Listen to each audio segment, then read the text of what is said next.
Welcome to The Victorious Attitude by Orison Swett Marden, a timeless guide to building strength, courage, and the mindset of success. This audiobook series is for anyone who wishes to rise above self-doubt, live with greater confidence, and develop the victorious spirit that turns challenges into opportunities. As you follow along through each chapter, you'll discover powerful lessons on faith, perseverance, and the inner attitude that shapes every achievement in life. Let's begin this journey into Marden's uplifting wisdom, the victorious attitude. Have you tried love's way? Love, like the sun, never sees the dark side of anything. You can purchase a man's labor. You've got to cultivate his goodwill. Sweeter than the perfume of roses is the possession of a kind, charitable, unselfish nature, a ready disposition to do for others any good in one's power. A New York man who saw a little girl carrying a crippled boy across the street offered to assist her, telling her that the boy was too heavy for her to carry. "Oh, no," said the child quickly. "He's not heavy. He's my brother." Oh, marvelous power of love that lightens all heavy burdens and smooths all rough roads. What would become of humanity were it not for love, which sweetens the hardest labor and makes self-sacrifice a joy? It is the greatest force in the universe. Without its transforming power, we should still be primitive barbarians. In spite of the loud cries of pessimists and skeptics to the contrary, its light is still leading men upward, although the dream of the world's peacemakers has come to naught, and Europe is plunged in a merciless war. Yet there are multitudes of signs of the reign of love. Its merciful healing power is at work even on the cruel battlefield. We see it animating the great army of Red Cross surgeons and nurses who, regardless of creed or country, racial or social differences, are treating all the wounded soldiers as brothers, binding up their wounds and nursing them back to health and life. Love is healing the hurts made by hate and discord. We see its influence in the miracle which the leaven of the Golden Rule is performing in the business world, in the passion for social service in the world at large, in the gradual obliteration of class distinctions, in the growing efforts to ameliorate the conditions of the poor, in the great wave of reform that is beating against the walls of all our institutions, our jails, our poorhouses, our reformatories, our insane asylums. The abuses with which these places were filled are gradually being cleared up by love. In many of our prisons, the kindly brotherhood system of treatment has been inaugurated and is really helping to reform criminals, whereas the old system of penology broke their spirit or made them more hardened in crime. It rarely, if ever, reformed. Love's way must in time banish altogether the old cruel prison methods, and ultimately the criminal himself. When the world is run by love, by the Golden Rule plan, crime will die a natural death. Everyone who slips from the right path, no matter what he has done, should be given another chance, a fresh opportunity to make good, to rebuild his character. One who has sinned against society should not be expelled from the sympathies, the goodwill, and the kindness of his fellow men. Criminals should be treated as unfortunate brothers and sisters who have stumbled and lost their way on the life path. Love is the only medium that will help them to rise, to get back into the current that runs Godward. People who understand them, who see a God in the ruins that evil influences have made, would make good men and women out of the great majority of our prisoners. Many of these poor wretches never had an opportunity. They never felt the magic touch of love, never knew the influence of a good home, of honest, loving parents. Most of them did not have a right start in life. They were handicapped at birth by ignorance, by disease, by vicious parentage. They never had a fair chance. Love's way would give them one, shutting them into cramped, miserable, sunless cells, with none of the controls or conveniences of life, where none of the humanities reach them, meting them out treatment we would not dream of inflicting on our domestic animals, is like trying to put out fire with kerosene oil. Such treatment makes them worse, arouses their basest passions of revenge, bitterness, and hatred, fills them with the determination to get even with society. Society is beginning to wake up to the futility of such brutal methods. It is beginning to apply love's way to its criminal classes, to all classes. Our free hospitals, our homes for the aged and poor, our public asylums are all, like our prisons, working up toward the light. The fallen, the sick, the poor, the old, the maimed, and the bruised and suffering, everywhere are receiving more consideration, more humane treatment, more kindness. And we are finding that greater trust in them, greater sympathy and greater interest in our unfortunate brothers and sisters are working a marvelous change in human conditions. In other words, in spite of many seeming contradictions, many glaring evils in our midst, many setbacks and discouragements, the Spirit of the Christ of the Golden Rule is acting like a healing heaven and performing miracles in the great human mass. Love is the great mind opener, the great heart opener and life enricher, the great developer. It is what holds society together, and if children were trained to love humanity, to love all countries and their inhabitants as they are taught to love their own country and countrymen, there would be no wars. War proceeds largely from what is called patriotism, and patriotism in its narrower sense, which seeks only its own good, its own aggrandizement at the expense of other countries and peoples, has ever been the curse of the race. When our love is big enough to say, "The world is my country," wars will cease. A few days ago I was attracted by an advertisement in a morning paper which said, "When every other physician has given you up, when you have failed to find relief from all other sources, then come to me. You are the sort of person I cure." The advertiser may have been a quack, but the advertisement would make its appeal, perhaps to the desperate, the discouraged, who had been given up as incurable by the regular profession, and it set me to thinking, "Why this," I said to myself, "is the language of divine love's advertisement. Come unto me all, ye that labor and are heavy laden, and I will give you rest." When you have failed to find comfort, satisfaction, or joy in anything else, when your friends have deserted you, when your business is ruined, when you have made fatal mistakes and society has closed its doors on you, when everybody else rejects and denounces you, when everything else has failed, then come to me and you shall find peace and rest. Love is the sovereign remedy. It is the last resort of those driven to desperation, when nothing else is left, when life is full of bitterness and anguish. The thief, the murderer, the failure, the outcast turns to love and finds a refuge, for love never faileth. Love is to every human being what mother love is to the erring child. No son or daughter has ever fallen so low as to get beyond a mother's love. When society has turned its back on the outcast, when the prison door closes behind him, when companions have fled, when sympathy and mercy have departed, when the world has forgotten, the mother remembers and loves her child.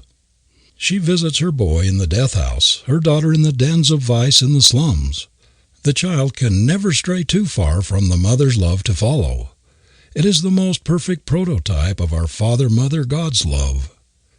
The Vedanta scriptures, which are thousands of years older than the Old Testament of our Bible, commanded us to love our neighbors as ourselves because we are all neighbors, because of the oneness of all life, because the same Spirit is in all human beings. Until we see and live in conscious cooperation with this oneness of spirit, until the world sees it in all human beings, there will be public strife, private quarrels, greed, selfish ambition, inhumanity of man to man, poverty, crime, all sorts of wretchedness and misery. Love alone can wipe all these out. Human laws, repression, punishment will never do it. Christ's way, love's way, holds the solution of all life's problems.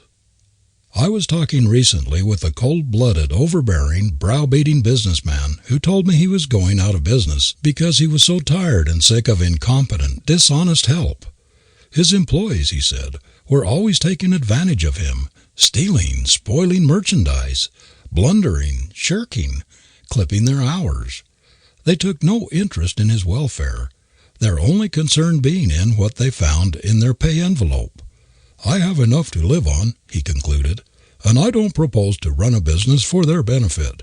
I've tried every means I know of to get good work out of ignorant, selfish help, but it's no use, and now I have done it. My nervous system is worn out, and I must give up the game." You say you have tried everything you could think of in managing your employees, but has it ever occurred to you to try Love's Way? I asked. Love's Way, he said disgustedly. What do you mean by that? Why, if I didn't use a club all the time, my help would ride right over me and ruin me. For years I've had to employ detectives and spies to protect my interests. What do these people know about love?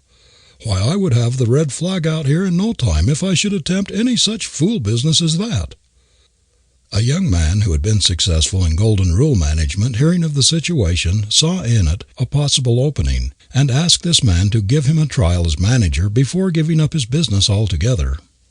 The result was, he was so pleased with him that in less than half an hour he had engaged him as manager, although he still insisted that it was a very doubtful experiment. The first thing the new man did on taking charge was to call the employees in each department together and have a heart-to-heart talk with them. He told them that he had come there not only as a friend of the proprietor, but as their friend also, and that he would do everything in his power to advance their interests as well as those of the business. The house, he told them, had been losing money for years, and it was up to him and them to change all that and put the balance on the right side of the ledger. He made them see that harmony and cooperation are the basis of any real success for a concern and its employees. From the start, he was very cheerful, hopeful, sympathetic, enthusiastic, encouraging. He quickly won the confidence and goodwill of everybody in the establishment, and had them all working as heartily for the success of the business as if it were their own. The place was like a great beehive, where all were industrious, happy, contented, working for the hive. So great was the change that customers began to talk about the new spirit in the house. Business grew and prospered, and in an incredibly short time the concern was making instead of losing money. Yet in many respects the new manager was not nearly as able as his employer, but he had a different spirit. He was animated by a belief in the brotherhood of man. He had sympathy, tact, diplomacy, and a real personal interest in those who worked under him. He never scolded them when they did not do right. He simply talked with them like an elder brother and made them ashamed of themselves. He showed them there was a better way, and they followed it. In short, he won their love and respect, and they would do anything for him.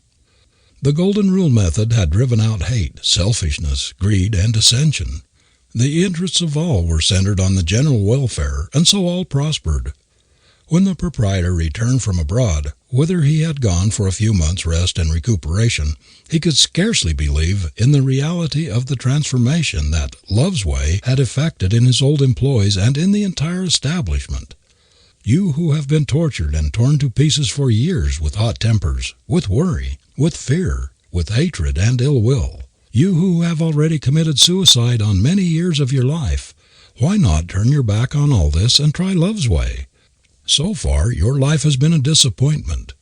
There must be a better way for all who bear the scars and stains of strife, who have been battered and buffeted by the old evil way, in which there has been no rest, no harmony, no sweetness.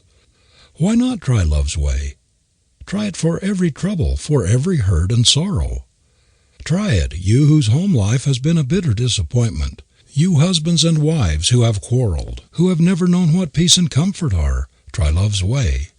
It will smooth out all your wrinkles. It will put a new spirit into your home that was never there before. It will bring a new light to your eyes, new hope into your heart, and new joy into your life. You mothers who have worn yourselves to a frazzle and prematurely aged yourselves in trying to bring up your children by scolding, nagging, punishing, driving, why not try Love's Way instead? You can love your boys and girls into obedience and respect much more quickly and with far better results to them and to yourself than by driving them. Appeal to their best and noblest instincts instead of their worst, and you will be surprised how quickly and readily they will respond to your appeal. There is something in human nature which protests against being driven or forced. If you have been trying to force your boys and girls in the past, give it up and try the new way, Love's Way. See if it does not work wonders in your home. See if it will not make your domestic machinery run more smoothly. See if it will not wonderfully relieve the strain upon yourself. Give Love's Way a trial. Try it, you fault-finding, scolding housewife. Instead of nagging your family, fretting and stewing from morning till night, blaming, upbraiding, complaining, try love's way. Instead of berating a maid before your guests when she accidentally breaks a piece of china, put yourself in her place. Try to realize her embarrassment and pass over the mishap cheerfully. Then, in private, give her a gentle word of caution. She will be more careful in the future. If your laundress returns a piece of smirched linen, or if her work is not quite so well done as it was the last time, don't give her a brutal scolding. Harsh treatment will only make her sullen and unhappy, but you will find her susceptible to kindness and gentle words. Give sympathy and kindness instead of scolding and nagging, and you will work a revolution in your household. You will be delighted to find how quickly love's way will change the atmosphere in your family, how soon helpful relations will take the place of antagonistic ones. Praise, generous, wholehearted, unstinted praise now and then will not hurt anyone, but on the contrary, will act like lubricating oil on dry, squeaky machinery, and its reflex action on yourself will be magical. You husbands who have been substituting money and luxury for love, who have thought that if a woman had a fine house, beautiful clothes, and all her bills paid, she ought to be satisfied and happy. You who have so miserably failed of your object in this substitution will be surprised to find how much happier you can make your wife by bestowing on her a generous, unselfish love. A very little money, a very humble home with love will make every true woman happier than millions, a palatial home with indifference. Try love's way, you men who have been lording it over your families, bullying and browbeating your wives and children, using slave-driving methods in your home. You know that this brutal old way has not brought you happiness or satisfaction. You have always been disappointed with it. Then why not try the new philosophy? Try love's way. This is the great cure-all. It is the Christ remedy which is leavening the world. Try it, you who are worn out with the discord and the hagglings, the trials and tribulations you encounter every day in your business. You men and women who have never been able to get good help, who are driven to desperation with the wicked breakage and wastage of your employees. You who have been through purgatory in your struggle with dishonesty and inefficiency, whose faces are furrowed with cruel wrinkles and prematurely aged in trying to fight evil with evil, try love's way. It will create a new spirit in your store, your factory, your office. Whatever your business, whatever your trials and difficulties, love will ease the jolts of life and smooth your way miraculously. Try love's way, all of you who have hitherto lived in purgatory because you did not know this better way. You have tried the getting square policy, the hatred and grudge method. You have tried the revenge way, the jealousy way. You have tried the worry, the anxiety method, and these have pained and tortured you all the more. You have tried law and the courts to settle troubles and difficulties with neighbors and business associates, and perhaps you won lawsuits only to make bitter, lifelong enemies. But perhaps you have never yet tried love's way, excepting in spots. If you have not tried it as a principle, as a life philosophy, as a great life lubricant, begin now. It will smooth out all the rough places and wonderfully ease your journey over the jolts of life. You may be wondering why you have so few friends, why you do not attract people, why others are not more interested in you. Look into your heart and you will find the reason. You are sending out a current of selfishness, of uncharitableness, unkindness, indifference, ingratitude. You cannot get a return current of friendship, of encouragement and helpfulness. The stream that leads back to you will be just like that which goes out in your thought, in your habitual mental attitude. To have friends, to win love, you must make yourself a magnet for love. You must send out the friendly thought current, the helpful current, the kindly, loving current of human fellowship. If you give out of stinginess, narrowness, meanness, selfishness, you will not receive love's gifts in return. As you give, so will you receive, and the more generously you give of love and kindness and service, the more generously will be the current that returns bear them back to you. The most beautiful thing on this earth, that which every human being craves most, is love. It is as Henry Ward Beecher said, "The river of life in this world, think not that ye know it who stand at the little tinkling rill. the first small fountain, not until you have gone through the rocky gorges and not lost the stream, not until you have gone through the meadow and the stream has widened and deepened until fleets could ride on its bosom, not until beyond the meadow you have come to the unfathomable ocean and poured your treasures into its depths. Not until then can you know what love is. All through the Bible are passages which extol the height and depth, the breadth and power, the inexhaustibleness of love. The more of love we give out, the more we have. Love maintains perpetual summer in the soul and shuts out winter's chill. Love of man is love of God, and love of God prolongs life. "With long life I will satisfy him," declares Jehovah in the words of the psalmist, "because he hath set his love upon me." Love is harmony, and harmony prolongs life, as fear, jealousy, envy, friction, and discord shorten it. Those who are filled with the spirit of love, whose sympathies are not confined to their own family, but reach out to every member of the human family, are more exempt from the ills of mankind than the selfish and pessimistic, who lose the better part of life, the joy and the strength that come from giving themselves to others. Some natures are so permeated with the spirit of love, of helpfulness, of unselfishness, that their very presence acts like a balm upon the wounded soul. They radiate harmony, soul sunshine. There is a personal charm about them which strengthens, reassures, and uplifts. No more scientific advice was ever uttered on this earth than "love your enemies." Nothing will take the sting out of unkindness like kindness. Nothing will disarm prejudice, hatred, and jealousy like love.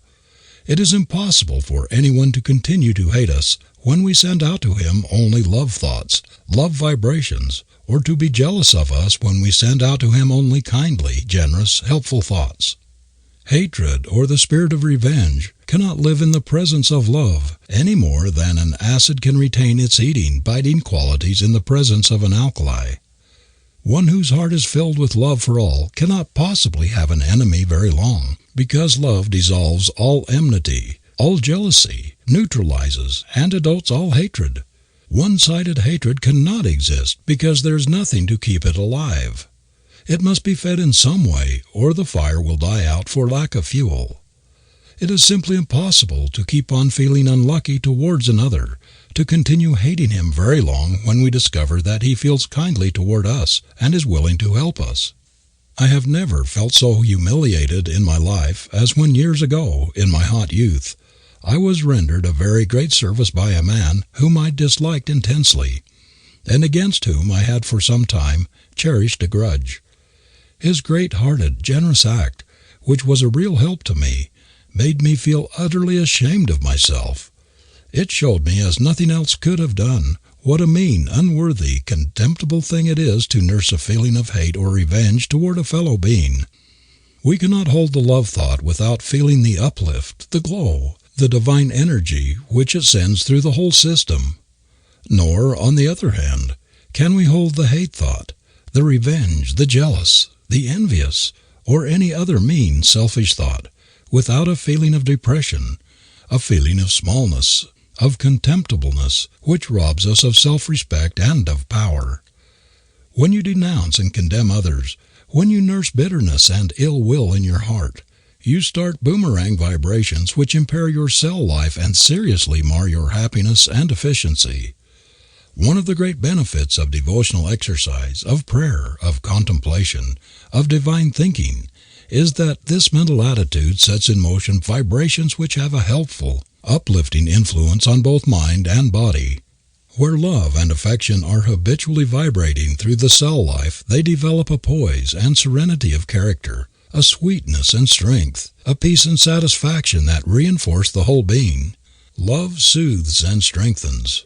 Hate lacerates, wrinkles, weakens. The character of people who keep themselves continually stirred up by discordant emotions, who live in discordant homes where there is a perpetual wrangling, criticism, denunciation, scolding, twitting are cold, skeptical, unlovely, selfish. Their affections become marbleized.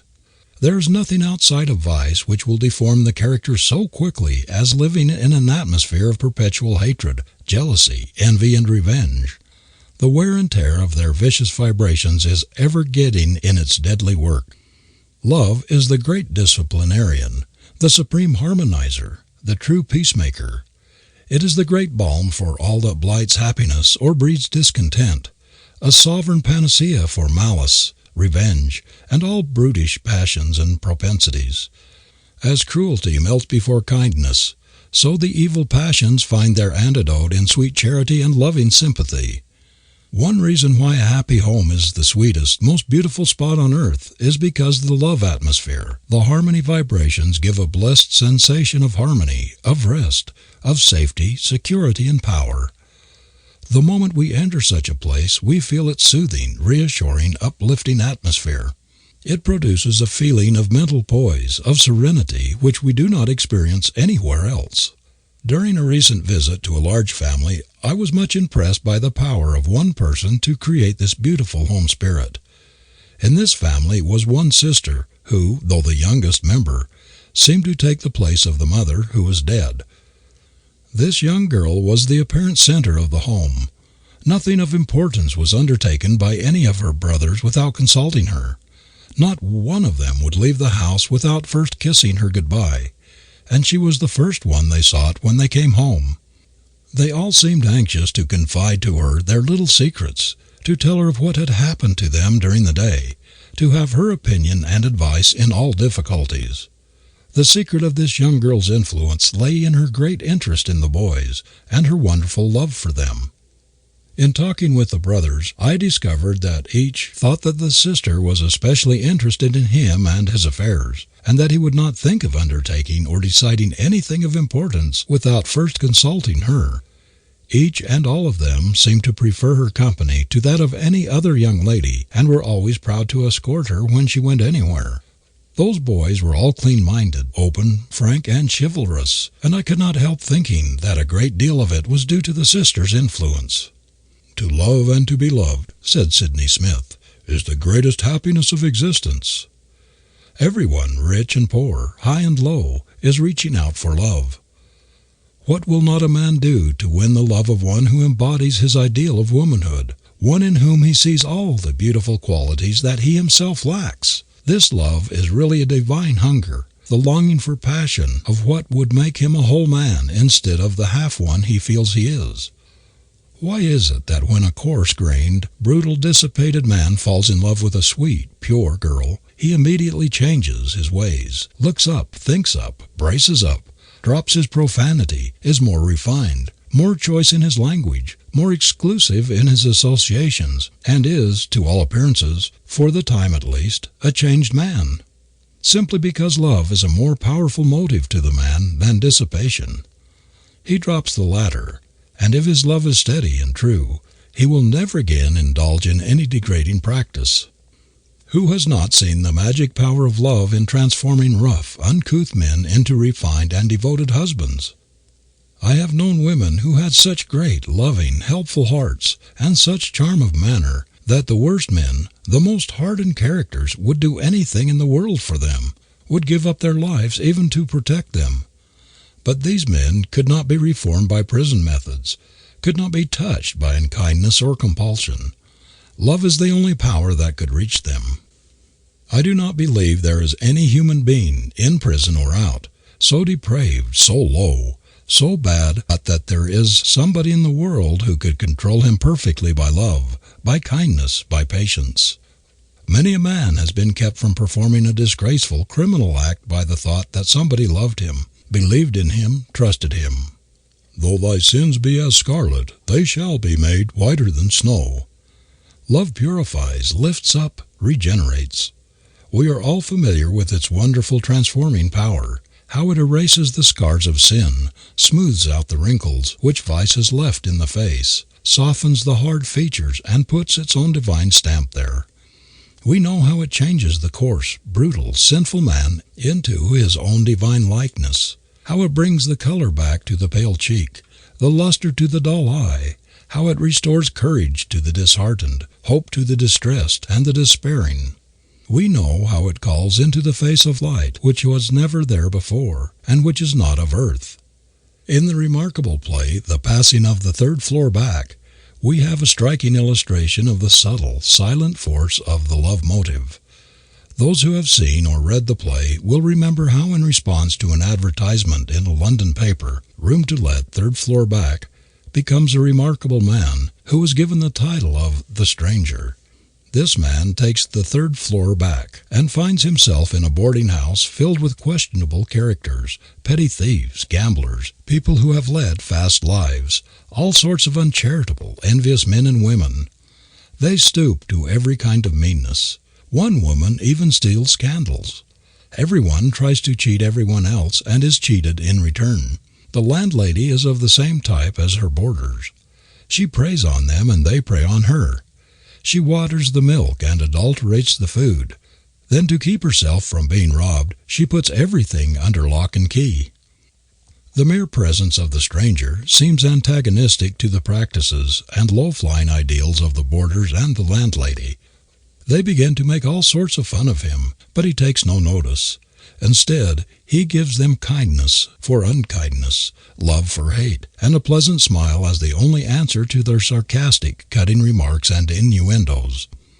Gradually, as they become better acquainted, he begins to talk with them of themselves, to point out their good qualities, and to show them what great ability they have in certain lines, what wonderful things are possible to them. He told one of the young men who had made merry at his expense that he had a fine artistic temperament, and that he had in him the making of a great artist. He showed another his possibilities as a musician, and so on with every member of the discordant, jangling group, until each one finally came under the spell of his love and kindness. The little London slavey, or maid-of-all-work, who was abused and constantly reminded that she had been in state prison and hence was a nobody, under the stranger's uplifting influence became a self-respecting, noble woman.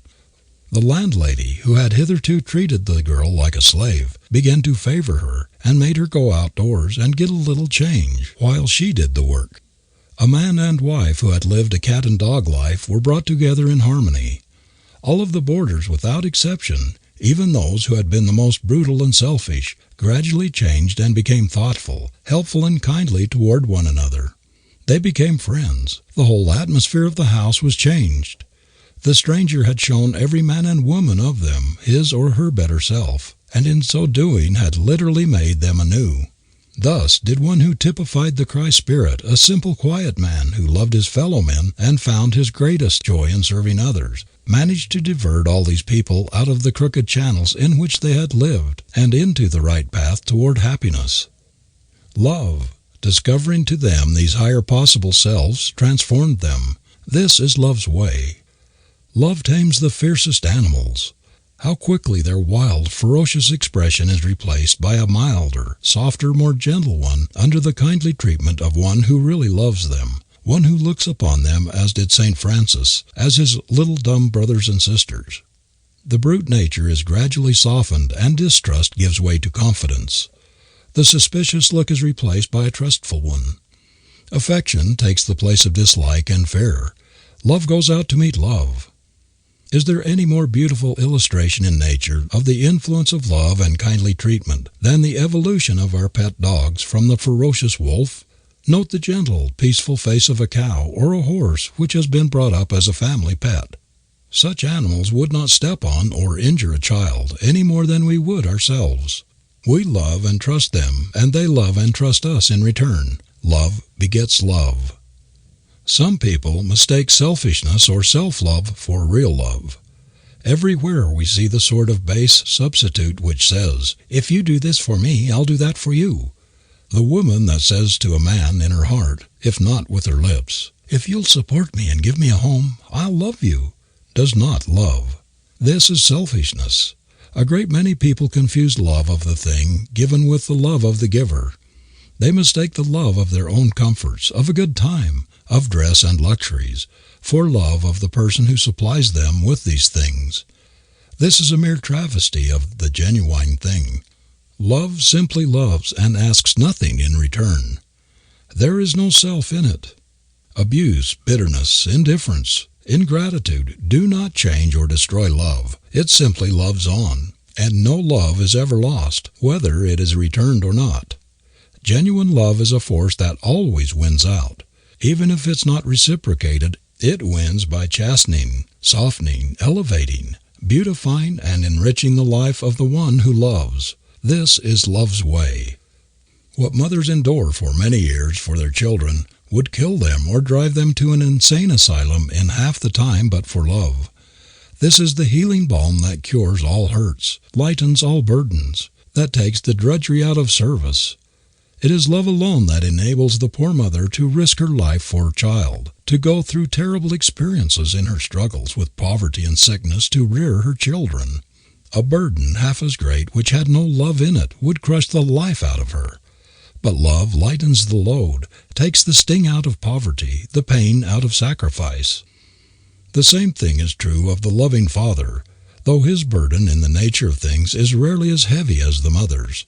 But he is often virtually a slave for half a lifetime or more for those he loves, and if he is a real man he does not complain. Love lightens the burden and cheers the way. Where the heart is, there the burden is light. A new commandment I give unto you, that ye love one another, as I have loved you, love ye also one another. In the literal fulfilling of this command lies the salvation of the world. Among the many noble souls of our time who have tried to live in accordance with it, one of the most conspicuous was Count Leo Tolstoy. In one of his own beautiful stories, Tolstoy shows how everyone, no matter what his station or how poor his circumstances, may do this, by following the master's example in treating every human being as we would a loved member of our own family. A very devout Russian peasant, so runs the story, had prayed for years that the master might sometime come to his humble cabin home. One night he had a vision in which the master appeared to him and told him he would come to his cabin the next day. Filled with joy, the peasant awoke. So real seemed his vision that he arose and immediately went to work putting his cabin to rights and preparing for the unexpected heavenly guest. A terrible storm of sleet and snow raged throughout the day. While performing his simple household duties, heaping fresh logs in his crude fireplace, preparing his pot of cabbage soup, the Russian peasant's daily dish, the man would look out into the storm with anxious, expectant eyes. Presently he saw a poor, half-frozen peddler with a pack on his back struggling toward the light, but almost overcome by the fierce blasts of snow and sleet that beat upon him. The peasant rushed out and brought the wayfarer into his cabin. He dried his clothing, warmed him, fed him some of the cabbage soup, and started him on his way again, comforted and rejoicing. In a little while he saw another traveler, a poor old woman, trying feebly to beat her way against the blinding snow. Her also the compassionate peasant took into his cabin. He warmed and fed her, wrapped his own coat about her, and, strengthened and encouraged, sent her too on her way. The day wore slowly away, and darkness approached, but still no sign of the master. Hoping against hope, the man went once again to his cabin door, and looking out into the storm, he saw a little child, who was utterly unable to make his way against the blinding sleet and ice. He took the half-frozen child in his arms, brought it into the cabin, warmed it and fed it, and soon the little wanderer fell asleep before the fire. Sorely disappointed because the master had not yet appeared, the peasant sat gazing into the fire, and as he gazed, he fell asleep. Suddenly the room was radiant with a light that did not come from the fire, and there stood the master, white-robed and serene, looking upon him with a smile. "Ah, master, I have waited and watched all this long day, but thou didst not come." The master replied, "3 times have I visited thy cabin today. The poor peddler whom thou rescued, warmed and fed, that was I. The poor woman to whom thou gavest thy coat, that was I. And this little child whom thou hast saved from the tempest, that is I. Inasmuch as ye have done it unto the least of these, you have done it unto me." The Christ vision faded. The peasant awoke. He was alone with the child, who was smiling in its sleep, but he knew that the master had visited his cabin. The love of God, I said, and the words through all my being went. A sudden shudder of light, the firmament, no otherwise seems riven by the red, jagged lightning flash that quivers overhead, when for an instant heaven and earth are blent. For a dazzling space in my heart was rent, and I beheld, but all had fled. had fled, nor has returned, yet on my way, along the pave or through the clanging mart. Sometimes a stranger's eye falls full on mine. You too? We have no speech, we make no sign, but something seems to pass from heart to heart, and I am full of gladness all that day. C. A. Price in Scribner's Magazine. End of chapter 9. If you enjoy timeless wisdom like this, consider subscribing for more audiobooks just like it. Where your supply is. He who dares assert the I may calmly wait while hurrying fate meets his demand with sure supply. Helen Wilmans. Never affirm or think about yourself, your prospects, your career, or your happiness what you do not wish to come true. Every child should be taught to expect success and happiness, to believe that the good things in the world are intended for him. We can never get more out of ourselves than we expect. If we expect large things, demand them. If we hold the large mental attitude toward our work, toward our life, we shall get much greater results than if we depreciate ourselves and look only for little things. The man who dares not assert the I, with undaunted assurance, with the conscious vigor and determination of one who believes in his divinity, will never do great things, because he will never make the demand that will draw a sure supply. Before one can hope to win out in any undertaking, he must be able to say, I, positively, with the force of conviction. He must polarize his mind to the positive attitude. This is the attitude that creates, that produces results in the world of matter as well as in the realm of spirit. The positive man is forceful because he has faith in himself. He forms his opinions without the aid of others and is not afraid to stand for what he thinks. He does not hesitate to differ with others. He is not a mush of concession, like the negative weakling who subscribes to what everyone he meets says, thinks, or believes. He makes statements with positiveness, without hesitation. The Bible would never have gained such a dominating place in the life of the race had it referred to authorities to substantiate its statements, had it tried to prove its doctrines. Much of its supremacy has come from its tremendous positiveness, its vigorous affirmation of facts. You will find nothing negative or wishy-washy in the great book. Its assertions are imperious, positive, dogmatic. It is one perpetual hammering, driving home of truths, of great fundamental facts. The biblical writers speak with assurance and authority because of their profound conviction of the truths they utter. They do not argue or plead, they affirm. There is no appeal. As has been well said of the Bible, it never appeals to readers for confirmation. It states. Every line breathes dominance, superiority, and confidence. We find the same imperious dominant qualities, the same positiveness in great leaders of men. They deal in affirmations. They throw themselves with intense conviction into whatever they attempt. They continually, both mentally and vocally, assert their power to do it. And the result is a natural corollary. They succeed in what they attempt. The difference between the positive and the negative mind, the man who can assert the I with vigor and the man who cannot, is the difference between success and failure. The positive man keys his life to the I can note, the negative man to the I can't. The positive man denies the limitations of environment, of resources, of opportunities.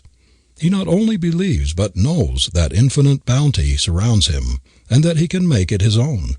The negative man, on the other hand, will not fight against environment, no matter how hard it may be, but will yield to it without a struggle. He sees limitations and difficulties everywhere. To him, obstacles are insurmountable. But for the positive, dominant qualities in man, we would still be living in caves and eating our food raw. It is the positive, forceful man that overcomes. Obstacles do not frighten or turn him from his purpose. They are to him but the apparatus in the gymnasium, which give him additional strength and reinforce his determination to achieve. He knows that he can command the infinite supply, that the great forces of the universe are working for him, and that he has only to direct them. He knows that it is his birthright to conquer, that the Creator put him here for that very purpose, to overcome, to grow, to ascend, to be godlike. Everyone has sufficient positive power to guide and direct his own life if he will only use and develop that power. If he does not use it, he will lose. If you do not think and act for yourself, if you do not assert yourself and push your own way, the forces about you will take command and push you. Remember this: when you are pushed, you go downhill, and when you push yourself, you go uphill. Everyone is either pusher or pushed in this world. Even the kingdom of heaven is taken by violence. He who would attain it must be aggressive for truth. No namby-pamby weakling who is afraid to stand on his own feet and fight for the right can get there. If you ever expect to do anything to justify your existence, quit looking for some outside agent which will move your life train. Your power is coiled up right inside you. There is where your engine is. The name of that engine is I. Use the great force at your command. Get up steam and forge ahead. You will never get very far by any other means. You are only losing time in trying to get any power outside of yourself, impulse or influence, to move you forward. When the Creator made you a co-partner in His work, He put inside of you all the machinery necessary for the part you were to play. Claim what He intended for you. Develop and use your machinery, and no power on earth can hold you back from the goal that you set for yourself. Say to yourself, "It is my duty to make good, to obey that inner urge, that ambition prod which ever bids me up and on. I am resolved never again to allow anything to interfere with the free and untrammeled exercise of my physical and mental faculties. I will unfold all the possibilities that the Creator has enfolded in the ego, the I of me. There is no lost day in God's calendar, no allowance for waste, and I am determined henceforth to make the most of the stuff that has been given me, to play the part of a son of omnipotence." As a matter of fact, every day has a splendid possible prize awaiting every human being, a prize which no money can buy. It can be obtained only at the price of splendid effort and self-assertion. We are too timid, too fearful of results, even to attempt what we long to do, and we are too easy with ourselves, too willing to drift with the tide of our moods. Every man who has ever achieved grandly has been a stern schoolmaster to himself. He has incessantly affirmed his ideal and held himself unwaveringly to its realization. By cultivating the positive, we drive out the negative. This is a psychological law. It is to empty by filling. Affirmation is always more potent than negation.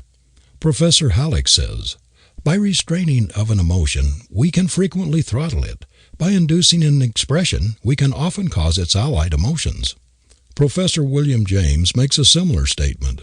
"Refuse to express a passion," he says, "and it dies. Count 10 before venting your anger, and its occasion seems ridiculous. Whistling to keep up courage is no mere figure of speech. On the other hand, sit all day in a moping posture, sigh, and reply to everything with a dismal voice, and your melancholy lingers. There is no more valuable precept in moral education than this, as all of us who have experience know. If we wish to conquer undesirable emotional tendencies in ourselves, we must assiduously and in the first instant cold-bloodedly go through the outward movements of those contrary dispositions which we wish to cultivate. Smooth the brow, brighten the eye, contract the dorsal rather than the ventral aspect of the frame, and speak in a major key, pass the genial compliment, and your heart must indeed be frigid if it does not gradually thaw." Few of us realize the tremendous force there is in the vigorous, incessant affirmation of conditions which we long to establish. United with the visualizing of man or woman, we yearn to be the thing we are determined to achieve. It becomes an irresistible power in shaping events. Act the part, affirm the possession, the assured realization of the thing desired, and it will tend to materialize. This is a fundamental law of creation. What is called autosuggestion or self-suggestion is one of the most active agencies employed in mind building. We can literally make our minds thought by thought, as we can our bodies, fiber by fiber, through vigorous affirmation. There is a mysterious power in the spoken word which gets a greater hold upon us than simply passing the same word through the mind, or looking at it on the printed page. The vocal expression of a thought makes a greater impression upon the memory and especially influences the subconscious mind. It works like a leaven in the whole nature, putting agents in motion that establish a connection between us and our desires, the objects for which we are working. The persistent affirmation of our ability to do that which we have undertaken in a superb, kingly fashion is a great stimulus, a positive creative force. There is nothing more helpful in building a strong positive character than bracing yourself up by searching, heart-to-heart talks with yourself. In this way, better perhaps than in any other, you can take stock of your mental assets and improve yourself along the line. If you are timid, for instance, or even feel if you are something of a coward, stoutly deny it. Insist that you are no shirker, no coward, that you are brave even to daring. Boldly assume the quality of a hero. Vehemently affirm that you actually possess invincible courage, and you will be surprised at your immediate increase of strength and positiveness. Deny that you have any weakness, defect, or deficiency which can handicap your career. Insist upon affirming the positive quality, the winning quality. If you lack decision, if you are a waverer, a vacillator, if you are a putter off of things, if procrastination runs in your blood, persistently affirm that you possess the opposite qualities. At the same time, resolve that you are going not only to play the heroic part in life, that you are not only going to begin to work upon the duty awaiting you, but that you are going to put it through, that you are going to do things, and that you will never again allow yourself to waver, to procrastinate in the smallest matter, even if you do make mistakes now and then. Better make a mistake and forge ahead than to remain negative and inactive. The habit of vigorous affirmation is the habit of victory. But remember that action must follow on the heels of resolution, or you will never go any farther. Affirmation and resolution without prompt endeavor for realization are worse than useless. It is the man of action, of continued and repeated action, the man who never acknowledges defeat who ultimately wins out. During our Civil War, the Southern generals said it didn't do any good to beat Grant, because he never knew when he was beaten and, consequently, wouldn't stay beaten. Men who leave their mark on the world are men of iron resolution, of grim determination. If youth were only taught at home and in school the power of an inflexible resolve, an inexorable affirmation of the thing they are determined to accomplish, if they were only taught the invincibleness of an unshakable will, of the positive, victorious mental attitude, of a resolve which knows no defeat, life would not be half so hard. Nerve us with incessant affirmatives. Don't bark against the bad, but chant the beauties of the good. The positive, creative, affirmative elements are our friends. They draw us our sure supply. All negatives are our enemies. They drive away supply. Affirm the good, never the bad, the bright, never the dark, the true and never the false. Harmony, never discord. We should never forget that whatever tends to optimism is ready to give us a lift. The first step toward a happy, successful life is to get control of the supply that is ready to flow in answer to our demand. This you can do by forming the habit of affirming that the best will come to you, that only the things that are good for you can come into your life. Don't let yourself slip into the foolish habit of anticipating trouble, misfortune, sickness, disaster, accidents. To anticipate or expect such things is to affirm their reality and draw them to you. The habit of anticipating them will get them into the habit of arriving. You will thus be drawn into a current of circumstances corresponding to the character of your negative thought. Put yourself into a positive, success and happiness attitude the first thing every morning by taking time, even if only a few minutes, to communicate with the Creator. Get into tune with the Infinite, the source of your strength, the moment you awake. Keep yourself in harmony with the principle which underlies your being during the day, and your every act will be a step forward on the desired road. Say to yourself constantly, "Happiness is my birthright. I was made to exalt in life, not go about with a long, sad, dejected face as though it had been a bitter disappointment, as though I were a misfit in the world. I was made to radiate joy and gladness and go through life as a conqueror. I am indeed a child of the Creator, and I know that I am. It is a positive insult to Him to go through the world as though I were a beggar, a slave. I bear the image of the King of Kings, and it is my business to make all men see the likeness. It is my duty to prove my divine heritage by radiating royal manhood. I know of no practice which will do more for one's growth and life enlargement than the habit of rising above one's moods and discouragements through perpetual affirmation of one's divinity. If, for example, you get up in the morning feeling negative, blue, and discouraged, if you don't feel like working at anything, just go off alone and have a good heart-to-heart talk with yourself, something like this. Now look here, young man or young woman, none of this. You are going to do a grand day's work today. You are going to get right out of this condition. You have had enough of it. If you are a real man or woman, you will rise above your mood and wring victory out of this day, even though it looks so unpromising. It does not matter what comes or what goes, what happens or what does not happen. There is one thing I'm sure of, and that is I am going to be positive, creative, to get the most possible out of today. I am not going to allow anything to rob me of my happiness or my right to live this day through from beginning to end, and not merely to exist. I do not care what comes. I shall not allow any annoyance, any happening, any circumstance which may cross my path to rob me of my power and peace of mind. I will not be unhappy today, no matter what occurs. I am going to enjoy it to its fullest capacity. This shall be a complete day in my life. I shall not allow the enemies of my happiness to mar it.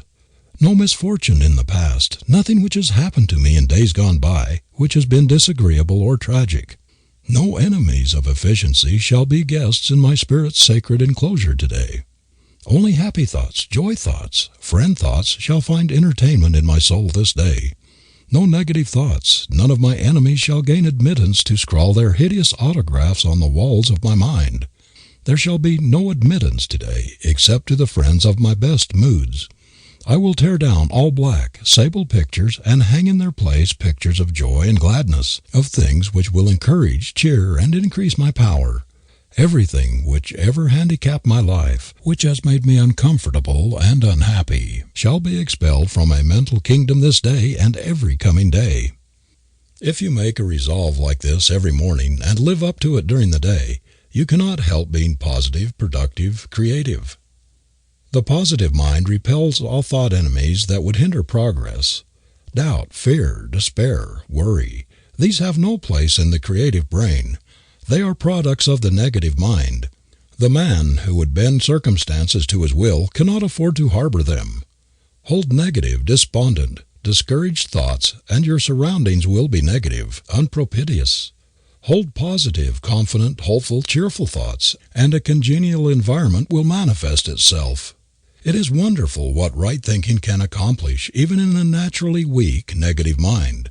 The insistent and persistent holding of the positive thought, the assurance thought, the self-confidence, the self-faith thought, the determined effort to think and act for oneself, to direct one's own forces will gradually change a negative, non-productive mentally into a positive, creative one.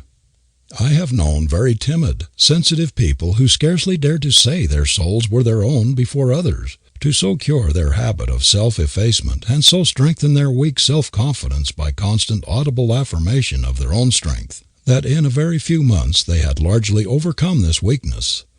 Fear is negative, courage is positive, affirmative. If we could make our lives effective, we must root out all of the things which keep us in discord, all negative elements, and give ourselves over to the power of affirmation. Many a person has ruined his life effort by depreciating it and sending out to those about him the negative vibration of his inferiority. We radiate our faith, our confidence in ourselves or our doubts, and distrust. Others catch the contagion of our opinion of ourselves. Whatever you do, don't set up your own mind in that of others a picture of yourself as weak, ineffective, negative personality. People do not realize the harm they do by making uncomplimentary and unfavorable remarks about themselves. It does not matter what it may be.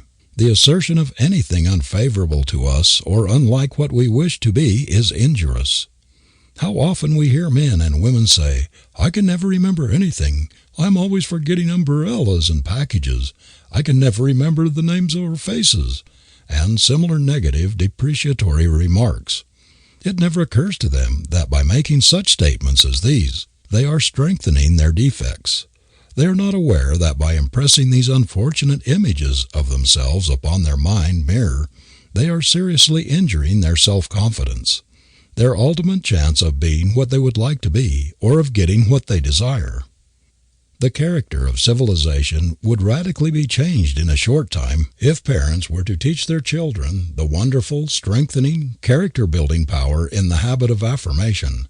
If boys and girls were impressed with the truth that the constant affirming of the good, the beautiful, and the true, the insistent holding of the ideal of themselves as they would like to be, is a real creative force that tends to actualize what they long for, many of the problems of the race would be solved. As a matter of fact, the worst enemy, as well as the best friend, any human being ever has is inside of him. The very mental attitude of the majority of people is utterly antagonistic to their advancement. A really brainy professional man whom I meet quite often is a striking example of the baneful effects of the negative, self-depreciatory thought. He wanted to do something big in his line, but he has had only mediocre success, and in consequence has so soured on life that he seems to have lost the power to enjoy himself. The truth is, the early contracted habit of self-castigation and unfavorable comparison with others who were more fortunate at the start has stayed by him through the years, and practically disqualified his mind for real enjoyment or for making the most of his talents. Another negative character of this type is a man in commercial life who is forever recalling his lack of opportunities. He never tires of referring to the fact that he was handicapped at his very birth by a slovenly, slipshod father, and that all through life he has been placed at a great disadvantage compared with other men. He believes and constantly affirms that he is unlucky, that he has never been at the right spot at the right time, that no matter how hard he works he feels a mysterious something holding him back. Some malignant fate or destiny, he complains, is always tripping him up, thwarting his most strenuous efforts, overturning his best laid plans. Through its machinations, though he has worked harder than anybody else he knows, he and his family have remained in poverty, while his associates have become prosperous. The cause of this man's failure is not far to seek. It is plain that he started wrong and has been going wrong ever since. He has been talking failure all of his life, affirming hard times, poverty, ill luck, and disappointment. He has been sowing thistles and all sorts of ill weeds in his garden, and yet he wonders why his harvests have been so stingy, so blighted, and overshadowed by weeds. Affirmations, acts, motives, ambitions, mental attitudes are seeds sown in human gardens. Their character determines what our harvests shall be. Our future reaping depends entirely on our past sowing. What we are enjoying or suffering today is the result of yesterday's sowing. We are reaping weeds, thistles, or beautiful flowers and luscious fruit according to the seeds we have sown. The only soil in which our good seed thoughts will flourish is that of mental harmony. In this fruitful ground lies the secret of all efficiency and happiness. To come into unity with the author of our being is to realize perfect mental harmony. And this is the first requisite of an efficient life, a goal that can be reached only by the road of constant, unfailing affirmation. When you long for something that is perfectly legitimate for you to have, sow your affirmation seed in perfect confidence that it will bloom in reality. Say to yourself, "Our Father, Mother God, is no respecter of persons. He is not partial in his treatment of his children. They all have the same rights, the same privilege.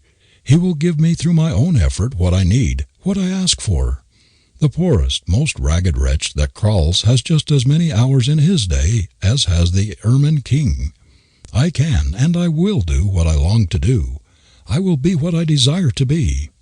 Affirm this again and again to yourself. Do not wait for an opportunity. Make your opportunity. The power of affirmation will work miracles for you. Most people seem to think that if they were only in an ideal environment, without worry or anxiety regarding the living-getting problem, if they were free from pain and in vigorous health, they would then be perfectly happy. But, as a matter of fact, we are not half so dependent for happiness upon environment, upon circumstances, as we imagine we are. False ambition, envy, and jealousy are responsible for much of our uneasiness, our restlessness and discontent. Our minds are so intent upon what other people have and are doing that we do not get the tithe of the enjoyment and satisfaction out of our own work, out of our own possessions, that they should afford us. We think so much about what others have and spend so much time wondering why we cannot have similar things that we do not see the beauty, loveliness, and sweetness in our own environment. We question and envy when we should affirm and realize. We neglect the most potent means within our grasp, the miracle working power of affirmation. The supply will come in answer to our demand. Every one of us has an inalienable right to be comfortable, prosperous, free from anxiety, in short, to be happy. Man was not intended to be a worrying machine. The fundamental principle of the human constitution is based on harmony, and when we are in harmonious relations with the universe, we attain the maximum efficiency of power, of usefulness to the world. It is then we get the maximum enjoyment and happiness out of life. Is it not worthwhile to get into such relations? Is it not foolish to remain in discord when by the simple process of affirmation, linked with divine faith and effort, we can transform ourselves and our environment? End of chapter 10.